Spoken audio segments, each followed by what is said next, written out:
BJP Janasena నాయకులు కార్యకర్తల సమిష్టి కృషి ఫలితంగానే తాము ఎంపీ ఎమ్మెల్యేలుగా గెలిచామని వేమిరెడ్డి దంపతులు అన్నారు. ప్రజల ఆశీర్వాదాలతో ప్రజాప్రతినిధులైన తమపై మరింత బాధ్యత పెరిగిందన్నారు. కనుపర్తిపాడు సమీపంలోని వీపీఆర్ కన్వెన్షన్ సెంటర్లో నిర్వహించిన కోవూరు నియోజకవర్గ టీడీపీ జనసేన బీజేపీ నాయకులు కార్యకర్తల ఆత్మీయ సమావేశంలో నెల్లూరు ఎంపీ వేమిరెడ్డి ప్రభాకర్ రెడ్డి, కోవూరు ఎమ్మెల్యే వేమిరెడ్డి ప్రశాంత్ రెడ్డి దంపతులు పాల్గొన్నారు. 3 పార్టీల నాయకులు కార్యకర్తల రాకతో వీపీఆర్ కన్వెన్షన్ హాల్ వద్ద పండుగ వాతావరణం నెలకొంది. వేలాదిగా తరలివచ్చిన కేడర్ జై వీపీఆర్ అంటూ నినాదించారు. శాలువాలు, పుష్పగుచ్చాలతో సత్కరించి తమ అభిమానాన్ని చాటుకున్నారు. అనంతరం వేదికపైకి చేరుకున్న వేమిరెడ్డి దంపతులకు నాయకులు, కార్యకర్తలు అపూర్వ స్వాగతం పలికారు. వేదికపై టీడీపీ జిల్లా అధ్యక్షులు అబ్దుల్ ఆజీజ్, మాజీ ఎమ్మెల్యే శ్రీనివాసులరెడ్డి, టీడీపీ జాతీయ అధికార ప్రతినిధి పోలంరెడ్డి దినేష్ రెడ్డి, జిల్లా ప్రధాన కార్యదర్శి చేజర్ల వెంకటేశ్వరరెడ్డి, బీజేపీ జిల్లా అధ్యక్షులు వంశీధర్ రెడ్డి, జనసేన కోవూరు ఇన్ఛార్జ్ హరిరెడ్డి, ఇతర ముఖ్య నాయకులు ఆసీనులయ్యారు. ఈ సందర్భంగా నాయకులు, కార్యకర్తలను ఉద్దేశించి నెల్లూరు ఎంపీ వేమిరెడ్డి ప్రభాకర్ రెడ్డి ప్రసంగించేందుకు మైక్ అందుకోగానే వీపీఆర్ జిందాబాద్ అన్న నినాదాలతో వీపీఆర్ కన్వెన్షన్ హాల్ ప్రతిధ్వనించింది. కార్యకర్తల ఉత్సాహంతో ఉద్వేగానికి లోనైన ఎంపీ వేమిరెడ్డి తాను మీతోనే ఉంటానని స్పష్టం చేశారు. ఇంతగా అభిమానించి కోవూరు ఎమ్మెల్యేగా ప్రశాంతిరెడ్డిని, ఎంపీగా తనను భారీ మెజారిటీతో గెలిపించిన వారి రుణం తప్పకుండా తీర్చుకుంటామన్నారు.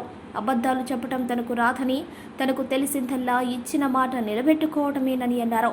ఎన్నికల సందర్భంగా తాను చేసిన వాగ్దానాలు ఎలా నెరవేర్చాలా అని నిరంతరం ఆలోచిస్తున్నట్లు తెలిపారు. నెల్లూరు జిల్లాకు కార్యదక్షత కలిగిన వ్యక్తులకు చంద్రబాబు నాయుడు మంత్రి పదవులు కట్టబెట్టడం నెల్లూరు జిల్లా వాసులు చేసుకున్న అదృష్టంగా వేమిరెడ్డి అభివర్ణించారు. అపార అనుభవం ఉన్న జిల్లా మంత్రులు పొంగూరు నారాయణ, రామనారాయణ రెడ్డి వేమిరెడ్డియాడారు. తెలుగుదేశం, బీజేపీ, జనసేన నాయకులు, కార్యకర్తలు మీ అందరికీ చేతులెత్తి నమస్కారం. ఈరోజు నన్ను ఎంపీగా, ప్రశాంతిని ఎమ్మెల్యేగా మాకు ఈ అవకాశం ఇచ్చిన చంద్రబాబు నాయుడు గారికి కూడా చేతులెత్తి నమస్కారం.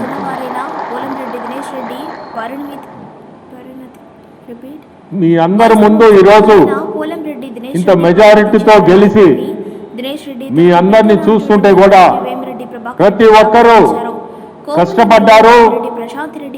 ప్రతి ఒక్కరు కష్టమే ఈరోజు మా మెజారిటీ కూడా.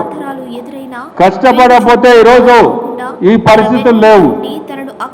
మన జిల్లాలో ఇప్పుడే అధ్యక్షుడు అజీజ్ గారు చెప్పినట్టు, జిల్లా అధ్యక్షుడు 10కి 10 తెలుగుదేశం ఇప్పటికి పార్టీ స్టార్టింగ్ నుంచి ఈ రోజు వరకు లేదు.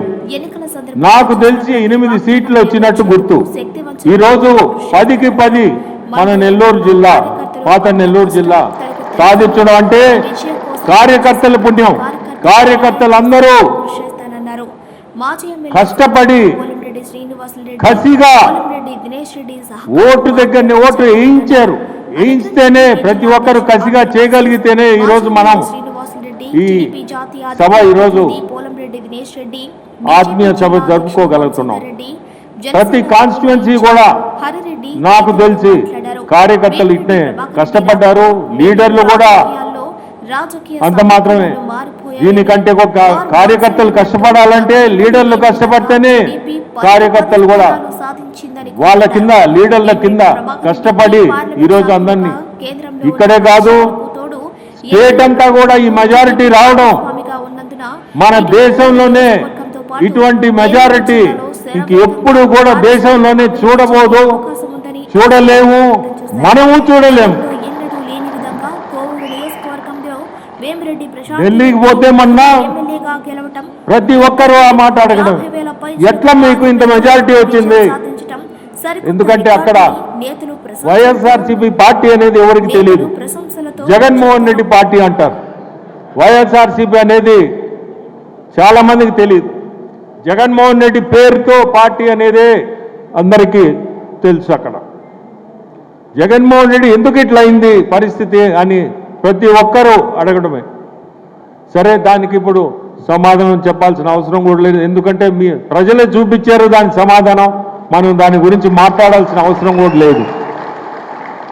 నేను ఒకటి చెప్పాలా, కోవూరు కాన్స్టిట్యువెన్సీ చాలా కష్టమైన కాన్స్టిట్యువెన్సీ అని ఈరోజు ఓపెన్గా చెప్తున్నా మీ అందరి ముందు.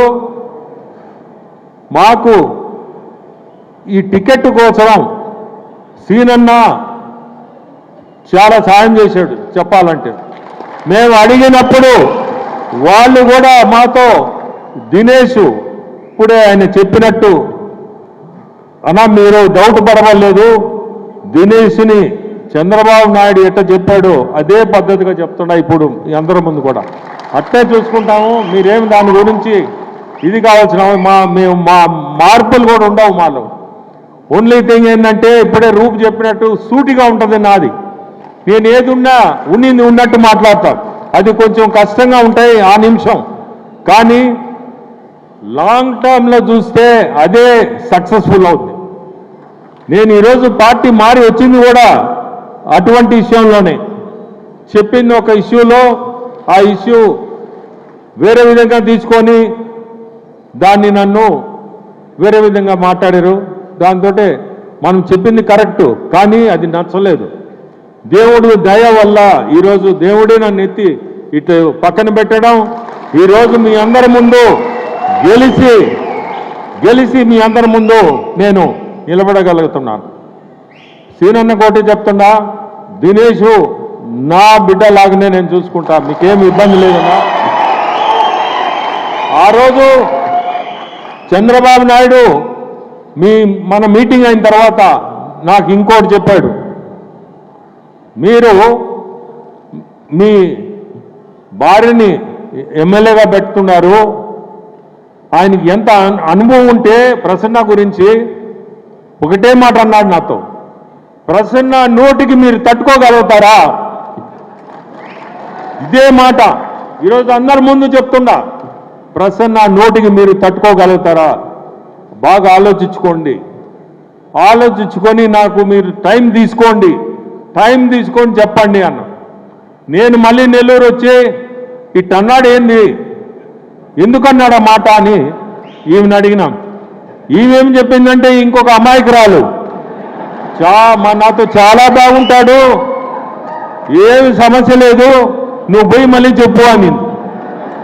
నేను అదే విషయం తీసుకుపోయి చంద్రబాబు నాయుడు గారిని, సార్ ఏం పర్వాలేదు, దానికి మీరు మీ డౌటు ఇబ్బంది లేదు సార్, అటువంటిది ఏం లేదు, ఇంత చాలా బాగుంటారంట అని చెప్పి.